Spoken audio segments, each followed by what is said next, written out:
नमस्कार, आप देख रहे हैं जन आवाज। मैं हूं रंजीत तिवारी। आज हमारे साथ मौजूद हैं ईशा गौड़ जी। ईशा गौड़ टीवी कलाकार भी रही हैं, आकाशवाणी में भी इन्होंने कई कई सालों तक काम किया। तो ईशा जी, हम स्वागत करेंगे अपने चैनल जन आवाज पे आपका। आप अपने बारे में हमारे दर्शकों को बताएं। देखिए, नाम तो मेरा आप लोग जान ही गए हैं, ईशा गौड़। मेरा सरनेम ईशा गौड़ था और मैं इसके बाद मैं श्रीवास्तव हो गई, ईशा श्रीवास्तव। तो ये एक बदलाव था मेरे अंदर। और प्रारंभ में जो मेरी प्रारंभिक शिक्षा हुई है वो मैं फर्स्ट से लेकर के 5th तक मैं शाही जी के स्कूल में पढ़ी, पब्लिक जूनियर हाई स्कूल।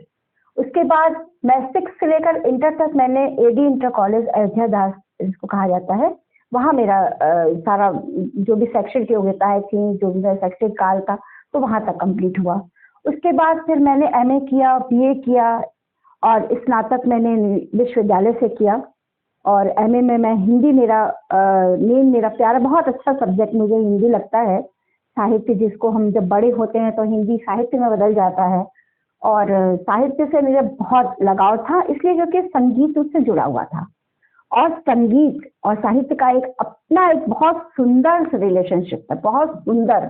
जो भी चीज हम मेरे शायद गाने में ये इसलिए ये भाव और सारी चीजें आ जाती हैं क्योंकि मैं हिंदी की लेक्चरर थी। लेक्चर मैंने काफी अटेंड किया था और हिंदी मेरा एमए में मैं बहुत अच्छे नंबर से भी मैं पास हुई थी।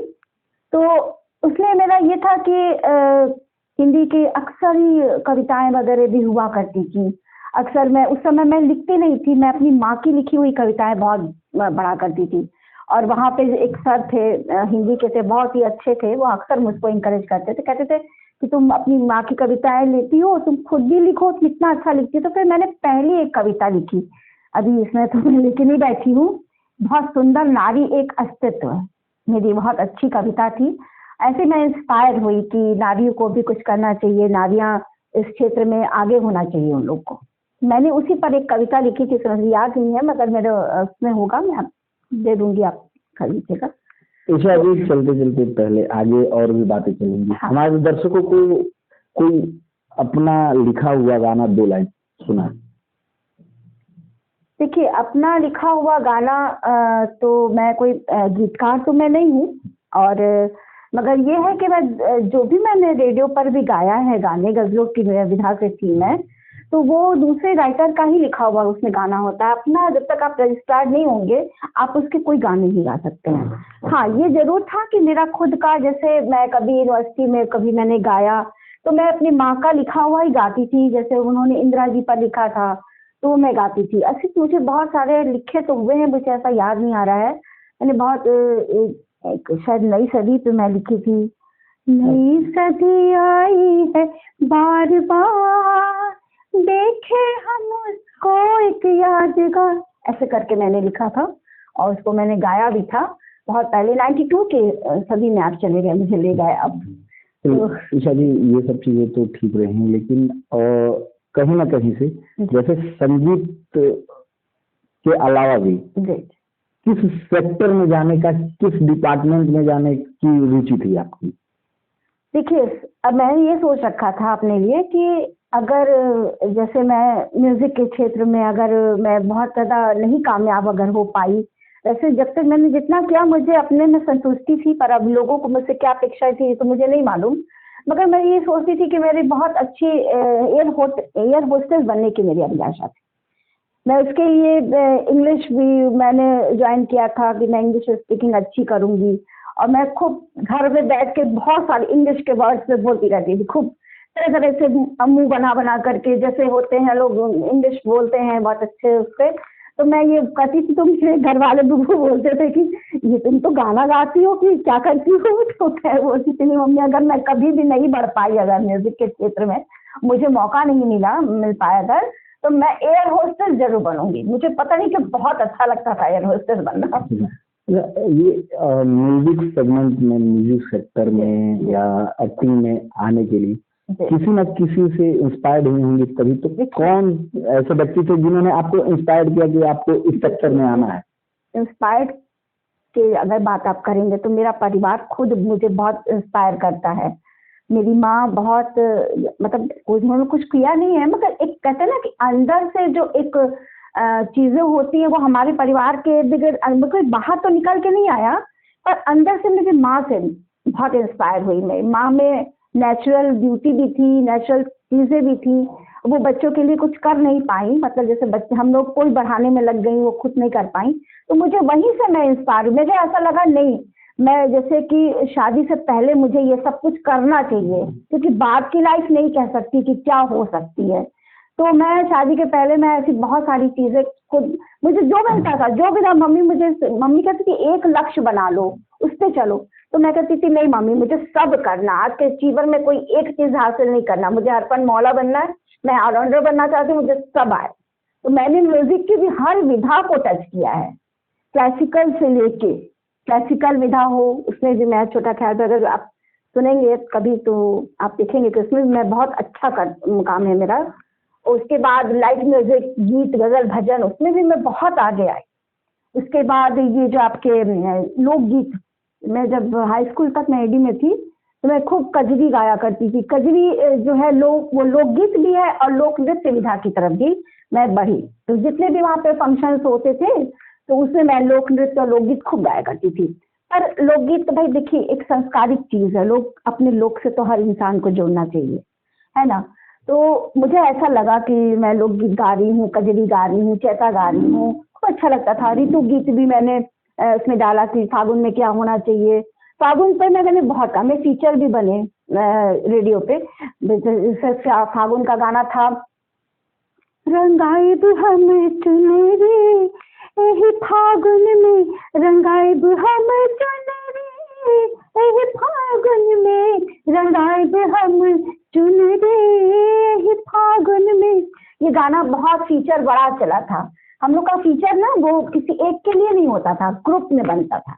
उसको हम लोग संगीत रूपक भी कहते हैं, उसको फीचर भी बोलते हैं। तो अक्सर मैं उस समय मेरे ख्याल से अब मैं 96 से मैं आई हुई हूँ रेडियो पे। मेरे ख्याल से 98 के लगभग ये फीचर बना था, क्योंकि आज उस समय के जो लोग हैं सब शादीशुदा, मैरिड हो चुके हैं, अपना कहीं ना कहीं हर लोग व्यवस्थित है। तो इस तरीके से उस समय का मुझे आपने फीचर याद दिलाया। तो ये फागुन बड़ा बहुत ज्यादा पॉपुलर हुआ था और हम लोग के फीचर्स के गाने निकल के फिर ये दूरदर्शन पर डिमांडेड होने लगा कि ये फीचर ऐसा लग रहा है कि दृश्य बन जा रहा है।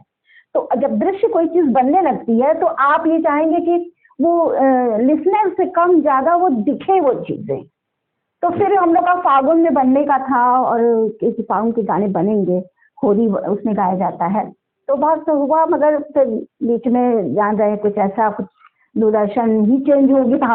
अब तो आरोग्य धाम के पास चला गया है। उस समय विष्णु मंदिर में हम लोग वहाँ पे काम करते थे, तो हम लोग का न्यू ईयर फीचर भी बना था। ये सब चीजें होती रहती है। ये सब वो मान के चलिए कि एक समय था, पढ़ाई हुई, हाँ, फिर सपने बनाए गए। हाँ, इन सपनों के बीच कहीं ना कहीं एक पर्सनल लाइफ होती है। तो हाँ। पर्सनल लाइफ के बारे में मैं आपसे जानना चाहूंगा, आपने लव मैरिज की या अरेंज मैरिज की? देखिए, अब लव मैरिज पहले तो बताऊं होता क्या है। लव मैरिज का ये होता है कि आदमी उन चीजों को अपने हस्बैंड में देखता है कि जिससे उसके जो पर्सनल इच्छाएं हैं वो पूर्ण हो। जैसे कि मैं अपना हस्बैंड ऐसा चाहती थी जो मुझे कभी रोके ना, और मुझे जो है जो भी मैं करना चाहती हूँ, संगीत के क्षेत्र में हूँ, पढ़ाई है, टीचिंग जॉब है, इस सब चीज के लिए मुझे कोई रोके ना। और परिवार जो इनका था, जॉइंट फैमिली था नहीं। वैसे मुझे अगर मैं ये सब नहीं करती तो जॉइंट फैमिली मुझे आई लाइक इट, बहुत पसंद है लोगों के साथ रहना, और मेरा नेचर भी है। कभी कभी कहते भी हैं कि तुम्हारा नेचर है, तुम सबके साथ रहना चाहती हो। मगर जो हमारी जो महत्वाकांक्षाएं थी वो हम इस तरह से सोचते थे कि अगर मुझे मन लाइक मेरा हस्बैंड मिलेगा तो मैं उसमें ये टीचिंग जरूर करूंगी, और किसी भी तरह समय निकाल के, चाहे जो भी हो, मेरा हस्बैंड का पूरा सपोर्ट है। कहते हैं कि तुम टीचिंग करो और संगीत पढ़ाओ या हिंदी पढ़ाओ, ये दो मेरी रुचि है। तो मैं ऐसा अपना इनके उस पे करती, मैं यही सोच के मैंने लव मैरिज किया। लव मैरिज किया? लव मैरिज है। तो लव मैरिज पढ़ाई के दरमियान या सिंगिंग में आने के बाद? देखिए मैं बता दूं, मैं बहुत रूटीन वर्क लेडी हूँ, और मैं कभी भी ऐसा कोई काम मैंने नहीं किया जो बेटाइम है। मैंने सब कुछ एकदम टाइमली किया। मैंने जिस समय पढ़ना था उस समय पढ़ाई। कोई इतनी स्ट्रिक्ट थी मैं कि कोई टच नहीं कर सकता, मेरी चीजों में डिस्टर्ब नहीं कर सकता मुझे। जिस समय मैंने एजुकेशन में ले रही थी यही माहौल था, यही लोग थे, मगर मैं उस माहौल से बिल्कुल परे थी, मैं आपको बताऊं। और जब मैंने पढ़ाई लिखाई कर लिया उसमें मैंने एक अचीवमेंट हासिल किया और एमए किया मैंने हिंदी से। और ये उस समय मैं अपने हस्बैंड को जानती भी नहीं थी, वो मेरे साथ पढ़ते थे। तो कि मैं इतनी अपने लक्ष्य मेरा जो है पढ़ाई था। अच्छा, आप दोनों लोग सेम क्लास में? सेम क्लास में, मगर मैं ये मुझे जान लेते ना, मैं इनको जानती थी। सब्जेक्ट भी सेम थे? सब्जेक्ट भी सेम था। अच्छा। तो ये हुआ कि उस समय जब ये तो आए मेरे लाइफ में इस तरह से आई है कि इनको रेडियो में आना था, इनको रेलवे की सर्विस ज्वाइन करनी थी। तो उसके लिए सांस्कृतिक जो कोटा होता है उसके लिए आपको रेडियो से और कुछ प्रभाकर, कुछ क्लासिकल, इस तरह के सर्टिफिकेट्स की जरूरत पड़ती है। तो ये हमारे पास आए थे। मकसद इनका क्या था ये तो मुझे नहीं मालूम, पर ये जब आए तो मुझसे इन्होंने यही कहा कि ईशा जी आप मुझे जरा सा ये रेडियो पे आप पास करा दीजिए, तो मैं जो है वो रेलवे में ज्वाइन करना चाहता हूँ। मैंने इन पे मेहनत किया, अपने मम्मी पापा से इजाज़त ली और पापा बहुत ज़्यादा हमको इस चीज़ों की इजाज़त नहीं देते थे, मगर चूंकि हमारे पास रूपांतर के लोग आते थे। देखिए हमारे परिवार में ब्रॉडनेस बहुत है और थिंकिंग भी बहुत अच्छी थी मेरे माँ बाप की, कभी कुछ उन्होंने किसी बात के लिए रोका टोका नहीं। प्रपोज किसने किया था? प्रपोज तो देखिए हम खुद नहीं जाने, ना जाने जुड़ गया कैसे ये बंधन, ये हम नहीं शब्दों में ये घुमाने वाली है। तो कहीं ना कहीं किसी ने पहल जरूर की होगी, चाहे आपकी तरफ से पहल हुई है या आपके हस्बैंड की तरफ से, लेकिन पहल कहीं ना कहीं हुई होगी। मैं आपको बताऊं ऐसा हम लोगों के दिमाग में ही नहीं था। और देखिए शादी करने का इरादा कुछ ऐसे बन गया कि हम भी उस समय एज में थे शादी के और ये भी एज में थे। तो ये हुआ कि भाई जब हम लोग की मंजिल एक है, ये भी सिंगन में बहुत अच्छे हैं और हमें भी उनको बहुत अच्छा लगता है, हमें भी बहुत अच्छा लगता है कि हम लोग ये सब चीज़ों की बातें करते हैं, कुछ करते हैं, मौका मिलेगा तो करेंगे भी। तो ये सारी चीज़ें हम लोगों को बहुत ज़्यादा एक दूसरे के प्रति अट्रैक्ट करी कि संगीत से जुड़ा हुआ माहौल इनको भी अच्छा लगा, मुझे भी अच्छा लगा। मुझे लगा कि एक हस्बैंड ऐसा मिल जाएगा जो मुझे पीछे से बकअप बैक करेगा मुझे कि ईशा आगे बढ़ो, ये करना है, ये करना है। तो मुझे काफ़ी सपोर्ट दिया। जैसे कि मेरे बच्चा भी बहुत अर्ली हो गया था उस समय, मेरी एक फिल्म ये सीरियल में मेरे फोटोग्राफ दिए थे और उस समय बिल्कुल मुझे नहीं था कि मेरा इशू मुझे होने वाला है, ऐसा कुछ नहीं था उस समय। तो ये दे दिए और जनरली लोगों ने वो फोटो पसंद भी किया कि इनको एक सीरियल में हमें लेना है। अचानक डॉक्टर से पता लगा तो मैं बोली कि अब तो 9 महीने तक ऐसा कुछ कर नहीं सकते हम लोग। तो फिर हम बहुत खुशी खुशी मैंने अपने आप को बिल्कुल घर के अंदर कर लिया। और मेरे हस्बैंड भी अपना बाहर की नौकरी थी, उसमें बस्ती में ये पोस्टेड थे, तो आना जाना अपना लगाए रखते थे। और चूंकि जॉइंट फैमिली था नहीं तो मैं अपना जो क्वार्टर जहाँ पे हम लोगों ने लिया हुआ था वहीं मैं अपने बच्चे को जन्म दिया। तो उसके बाद लालन पोषण में लग गई। थोड़ा सा बहुत सारे उस समय मुझे बहुत ऑफर्स आते थे और जैसे कि रेडियो पर भी टीवी के होता था तो लोग बुलाते थे कि अरे ईशा जी कुछ नहीं होगा, कुछ नहीं पता लगेगा, आप 3 मंथ्स बेबी आ जाइए प्लीज, चलिए आइए। हमने बोला एक मैंने किया भी, बल्कि इतना जिद में हुआ वो कि क्या मैं बताऊं, मैं तो 3 मंथ्स का था और ये ऐसे दूरदर्शन पे ग्रुप सॉन्ग्स हो रहे थे तो उन लोगों ने मुझे बुलाया। मैंने कहा ठीक है भाई, देखिए मैं ज़्यादा रुकूंगी नहीं। तो उस दिन मुझे अच्छे से याद है कि उस दिन तो रिकॉर्डिंग ही नहीं हुई, मैं पहुंची, सारा कुछ गेटअप हो गया, 5-6 लड़कियां और भी थी साथ में। और मैंने बोला कि अरे बाप रे, अब मैं दूसरे दिन आना तो पॉसिबल ही नहीं होगा मेरे लिए। तो उन बोले कि अरे मैडम ईशा जी एक बार और आ जाइए आप, और फिर आपको हम लोग परेशान नहीं करेंगे, फिर आप अपना आराम से जो घर की रिक्वायरमेंट है उसको पूरी कीजिए। तो इसके बाद जो है फिर मैं दूसरे दिन आई और बहुत अच्छा हुआ भी। और जैसे नई सती पर बना पिक्चर था तो सब हुआ। उसके बाद फिर हस्बैंड बोले कि उसमें मेरे देवर मेरे साथ रहते थे तो वही मुझे ले जाना करते थे क्योंकि बस ही चले जाते थे। तो ये जब आए तो ये मैं घुसी जैसे घर में तो ये मेरे देवर को डांट रहे थे, कह रहे थे कि क्यों लेके गए, तुम तो नहीं लेके जाना चाहिए था, और इस समय भी कुछ हो गया, कुछ क्रिटिकल कंडीशन आ गई तो क्या होगा। बोले अरे नहीं भाभी को इतना अच्छा मौका मिल रहा था भैया, बिल्कुल भी मना नहीं करना चाहिए। और मैं भी बहुत सेफली लेके गया और सेफली भाई भाभी घर पर आ गई। तो बोले चलो ठीक है, मगर उसके बाद मुझे खास रिस्ट्रिक्शन के तुम जब तक 9 महीना कंप्लीट नहीं होगा तब तक तुम घर से बाहर नहीं निकलोगी। मैंने एकदम ठान लिया, मैं अपनी सारी काबू, अपने सारे जो बाहर निकलने का जो मेरा वो था वो सबको मैंने त्यागा और टोटल लग गई, फिर बड़ा करने में लग गई। फिर बोले ये जब तक ये खुद पे पढ़ने लायक ना हो तब तक तुम बिल्कुल नहीं सोचो किसी भी चीज के लिए। मैंने कहा बहुत बड़ा त्याग था मेरे लिए, क्योंकि मेरी तमन्ना ही कुछ और थी सर सब कुछ, मगर चूंकि अपने को घर पे भी रहना बहुत अच्छा लगता है, घर के काम काज में मुझे बहुत रुचि है मेरी, और सब चीज़ें मुझे अच्छा लगता है, क्योंकि मैं वही बैकग्राउंड है मेरा, ये सारी चीज़ें घरेलू तो मैं शुरू से रही हूँ। तो फिर उसके बाद बेटा बड़ा हुआ है, अब मैं करती हूँ। ईशा जी, चूंकि आप पूर्वांचल की धरती से हैं, भोजपुरी एक अच्छी विधा मानी जाती है। आजकल भोजपुरी में कुछ अश्लीलता है, तो आप भोजपुरी जो अश्लीलता की तरफ बढ़ रही है, इस पे क्या कहना चाहेंगी, या आपका दृष्टिकोण क्या है भोजपुरी की अश्लीलता पे? देखिए, अश्लीलता एक तो होता है आपका प्रेजेंटेशन क्या है, ठीक है। मान लीजिए शब्द अगर गंदे आ रहे हों और हम फैमिली नहीं देख सकते हैं, आज मैंने देखा है, मुझे बहुत अंदर से चोट पहुंचती है, बहुत ज्यादा मुझे परेशानी होती है जब लोग रिलेशन को गंदे अर्थों में लेते हैं। मैं मुझे कोई ऐसा मौका नहीं मिला, मैं जरूर इस पर टिप्पणी करती कि ससुर के साथ बहू का लोग लगा लगा गाना गा रहे हैं, उसके बाद जो है रिश्ते नाते गंदे हो रहे हैं, क्या हो रहा है। हमने बोला कोई लेडीज आशा भोसले नहीं बन सकती।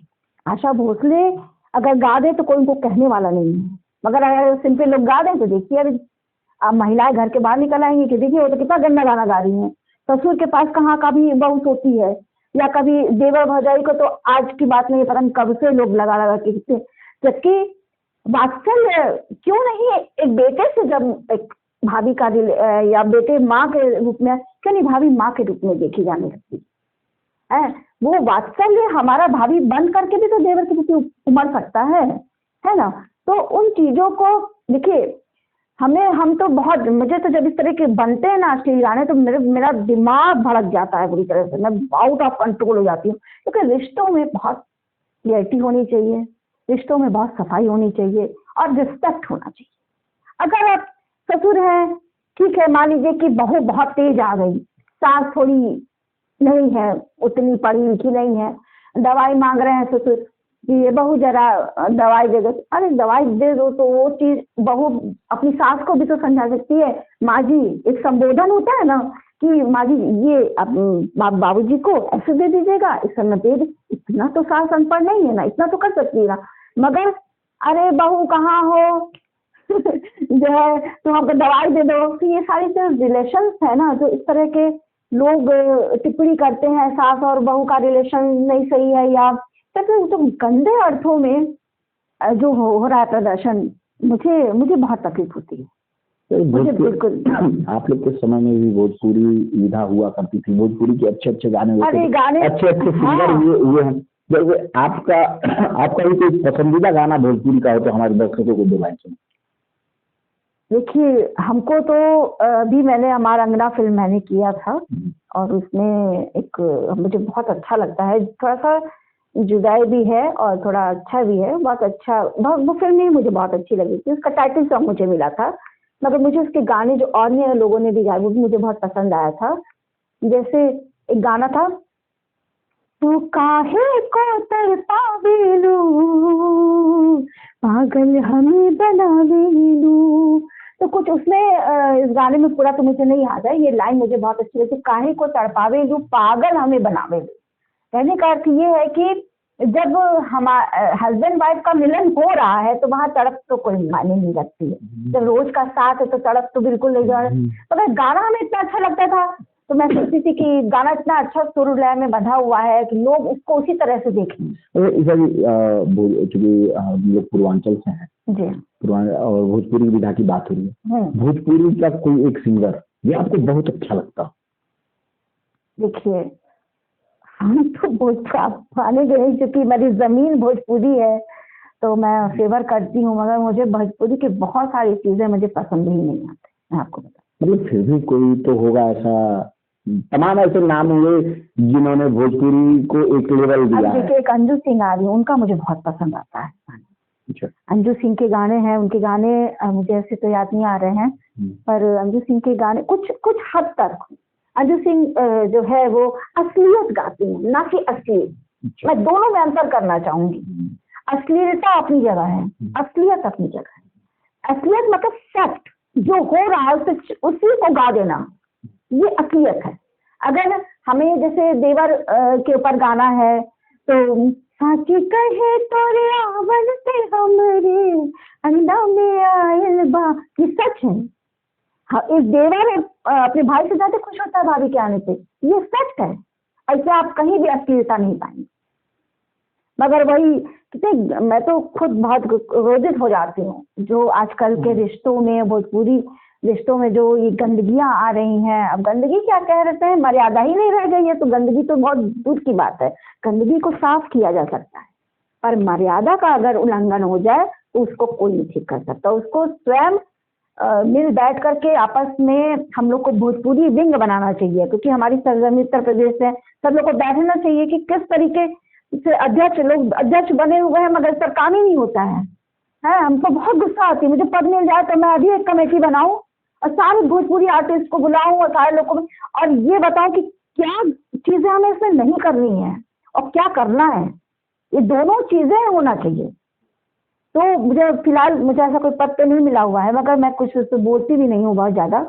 मगर ये जरूर है कि भोजपुरी को किस तरीके से एक नया, क्योंकि अपनी सरजमी है ना, उसको गाली देना अच्छी बात नहीं है। अपनी जमीन को आदमी, एक डॉग भी होता है तो अपनी जमीन साफ करके बैठता है, एक कल्चर है, होता है ना। तो उस तरीके से भोजपुरी में भी इतने अच्छे खूबसूरत रिश्ते हैं, इतने अच्छे ऋतु गीत, संस्कार गीत आ रहे हैं।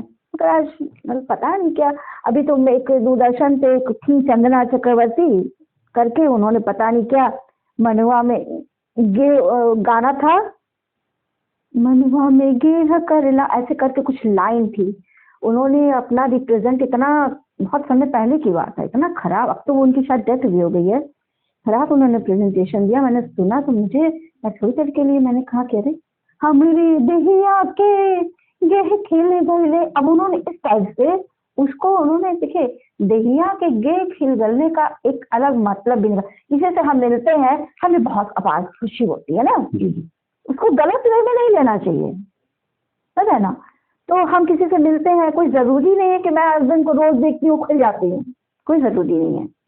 मगर अगर हम मान लीजिए अनिल जी भी आए, मैं बहुत अरे अनिल जी मैं बहुत खुश हो गई आपको देखकर, तो ये भी तो एक होता है ना, आदमी खिल जाता, तो उसको प्रेजेंट अच्छी तरीके से करना चाहिए। अब उन लोगों ने एक बिल्कुल जनरल भाषा में हमरे देहिया के गे खिल, हम तो दे और खिल गईले शब्द से हम बस परहेज होने लग गए। जबकि आजकल खिलना क्या है, फूल एक कली है, उसको हम खिला रहे हैं। उसको फूल तो अपने आप ही खिलता है ना, पानी डालिए उसमें, सींचिए, देखिए वो अपने आप कैसे नहीं खिलेगा, किसी दूसरे खिलाने की क्या जरूरत है। मगर उसका सोच अगर अच्छी हो, आदमी किसी से मिले और अच्छा लगे, हंसी हो, ये हो, आदमी तो अपने जीवन में व्यस्त है ना, इंसान एक दूसरे से मिलता है तभी तो खुश होता है। जैसे जी चलते चलते जानना चाहेंगे कि आप की जो संघर्षों की कहानी है, एक आप बहुत सफल तो नहीं कहेंगे, हाँ। लेकिन फिर भी कुछ हद तक सफल रही, और शादी के बाद से थोड़ा सा आपने अपने आप को बैक कर लिया। लेकिन अगर आपको मौका मिले तो संगीत और आर्टिस्टों के लिए किस तरीके का क्या करना चाहेंगे, जिससे गोरखपुर के आर्टिस्ट और जो सिंगर हैं उनको एक अच्छा प्लेटफॉर्म मिले और उनको अपना गोरखपुर भी कहीं एक लेवल रहे। जैसे हम सोचते हैं गोरखपुर में संगीत के लिए कोई अच्छा विद्यालय नहीं है, हाँ। हम गोरखपुर में कुछ अच्छा नहीं कर सकते। अगर हमारे मन में आए तो हम सोचते हैं कि हमारा लड़का दिल्ली जाए, मुंबई जाए या BHU से पढ़े, जहाँ पे संगीत की अच्छी विद्याएं सिखाई जाती हैं। तो ऐसे इस तरीके का क्या कुछ करना चाहेंगे जिससे हमारे आने वाले युवाओं को गोरखपुर से बाहर न जाना पड़े? देखिए, हम कहते हैं ना, कस्तूरी कुंडली बसे हिरन ढूंढे मृगमाही। सब कुछ अपने ही घर में होता है, सब कुछ अपने शहर में होता है, हम बेकार का दर दर भटकते हैं, ठीक है ना। तो सबसे बड़ी बात है, किसी भी चीज को करने के लिए अगर कोई यंग लड़की है, मुझे दिख गई, जैसे मैं अपने आप को ले रही हूँ, मुझे लगा कि अरे हम लोग तो बहुत काम कर चुके, अब इसको मौका देना चाहिए, दो नई लड़कियां आ रही हैं, ठीक है। तो अगर हमारे, वो बहुत अच्छा है, हम जान गए कि ये लड़की मुझसे 10 गुना मुझसे भी ऊपर जा सकती है, इतना अच्छा वो गा रही है, और हम बोले नहीं यार, अरे इसको ना लेके और उस लड़की को ले लिया जाए जो थोड़ा कम गा रही, ठीक है। तो उसका तो हम कहाँ अच्छा कर पाए, हम कहाँ उस लोगों के लिए हम एक अच्छी फील्ड बना पाए। कहीं ना कहीं हाँ, आप कहने का मतलब है कि कहीं ना कहीं नियत नहीं सही है लोगों, अच्छा नियत नहीं सही है, आप मान लीजिए। मतलब कोई भी व्यक्ति अपने से आगे बढ़ता नहीं दिखना चाहता है, दिखना चाहता है, अच्छी कोई लड़की हो तो उसको छुपा दो, ऐसा छुपा दो कि दिखे ही ना, वो कभी लाइमलाइट पे ना।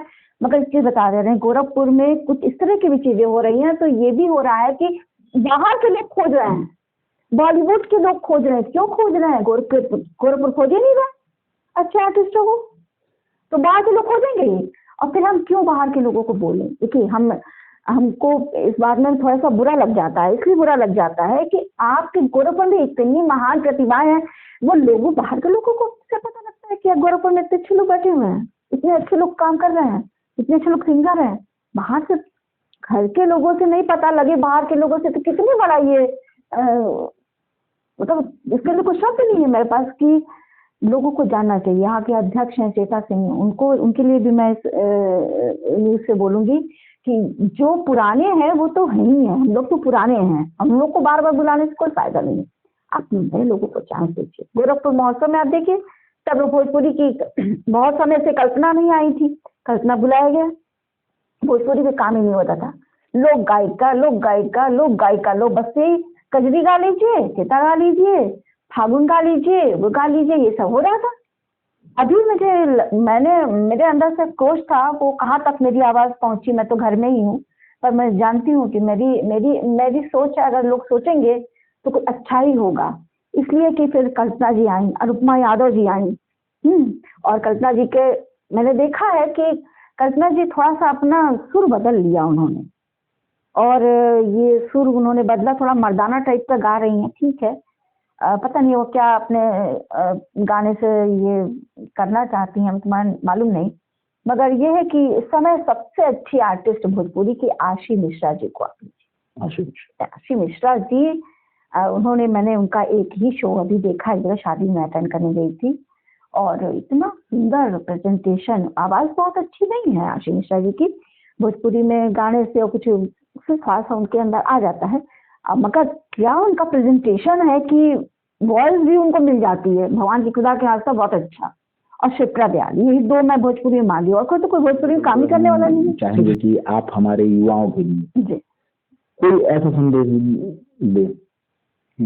देखिए, युवाओं के लिए हम यही कहेंगे कि उन्हें अपना मार्गदर्शक अच्छा चुनना चाहिए, गाइडलाइन, और सबसे बड़ी इतने सारे प्लेटफॉर्म है, जगह, मतलब हम तो देख रहे हैं कि छोटे सितारों की तरह से प्लेटफॉर्म है, जितने आकाश में सितारे हैं उतने प्लेटफॉर्म मिल रहे हैं, तो लोगों को अवेयरनेस हो।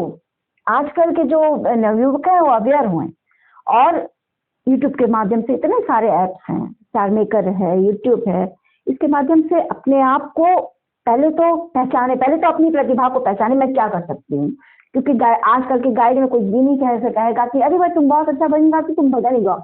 अगर तुम अच्छा भजन गाते हो, अरे यार तुम भजन क्यों गा रही, तुम भजन गाओ ना, ये होता है। तो अब ये कहना चाहिए कि उन लड़कियों के लिए भी, लड़कों के लिए हम यही संदेश देना चाहेंगे कि इतने सारे ऐप आ रहे हैं, अपने सुर को पहचानो, या कहीं किसी गुरु के पास जाओ कि मुझे किस विधा में जाना है, क्योंकि अगर फिल्मी बैकग्राउंड है, अगर फिल्म का है, तो आप स्टार मेकर खोलो, उसमें आईडी बनाओ, उसमें गाओ। तो सबसे पहले तो मेरा बेटा ही नवयुवक है, उभरता हुआ सितारा है ये हमारे गोरखपुर का, और मैं इसको मानती हूँ, क्योंकि मैं एक जजमेंट भी हूँ, मैं आज समय मेरा बेटा इसलिए तारीफ नहीं करूंगी, मगर इसको मालूम है कि क्या चीज हमें करना है। मैं इसको कहती हूँ, बेटा चलो तुम्हारा वो बनवा दे, वीडियो बना ना, मम्मी कुछ नहीं, अभी कोई हाईलाइटिंग का काम करो ही मत तुम मेरे लिए, मैं जरा पढ़ लूँ, ये जरा मेरा इंटर हो जाए। अभी एक रॉक बैंड में इसको मैंने ऐसी चाइल्ड आर्टिस्ट, यंग आर्टिस्ट के रूप में मैंने इसको दिया, उत्तम मिश्रा जी तबले पे थे, और इसने जो गाया, तो पहला गाना तो मैंने, क्योंकि हमेशा करा के दिखाता है, अब उसने गाया, उसको ने बहुत प्रशंसा किया, फिर सब लोग बोले कि इसको अब निकालिए, इसको अब निकालिए और ये बहुत अच्छा निकलेगा। तो मैंने ये कहा कि नहीं, अभी पढ़ाई कर लें, पढ़ाई के बाद मैं इसको एक प्लेटफॉर्म दूंगी। और रॉक बैंड वाले भी बहुत कह रहे थे कि आप इसको जरूर निकालिए, बहुत अच्छा गा रहा है। तो पहले तो मेरा घर में ही है यंग, उसके बाद अन्य लोग हैं। जैसे अभी एक शगुन के लिए मैं बहुत ज़्यादा मुझे उसकी आवाज़ यंग ग्रुप में बहुत अच्छी लगी, बहुत अच्छा गाती है वो भी। और नुपुर हमारी नंद है और उत्तर प्रदेश से उसको भी सम्मानित किया गया है, भोजपुरी की बहुत अच्छी आर्टिस्ट। और वो तो कहती है भाभी आपको निकलना चाहिए, इतने आपको जान पहचान के लोग हैं, गोरखपुर आप ही जैसे लोगों से चल रहा है, भाभी आप अपने आप को सिकोड़िए मत। उसने मुझको कहा, मैंने कहा ठीक है तुम लोग हो ना, तुम लोग कर रही हो, मुझे बहुत अच्छा लगता है तुम लोग कुछ करो इस फील्ड में। और बहुत अच्छा उसकी तो भोजपुरी ही करती है। जैसे आशी मिश्रा इस वक्त है, अर्चना जी को भी आप कह रहे हैं तो अच्छी है, चित्रा गिरधर भी। और नुपुर चूंकि अभी अर्ली मैरिज उसकी हुई है, तो थोड़ा सा अभी बंद किया हुआ है, इसे बहुत अच्छा गाती है भोजपुरी में और इसके एल्बम्स बन रहे हैं।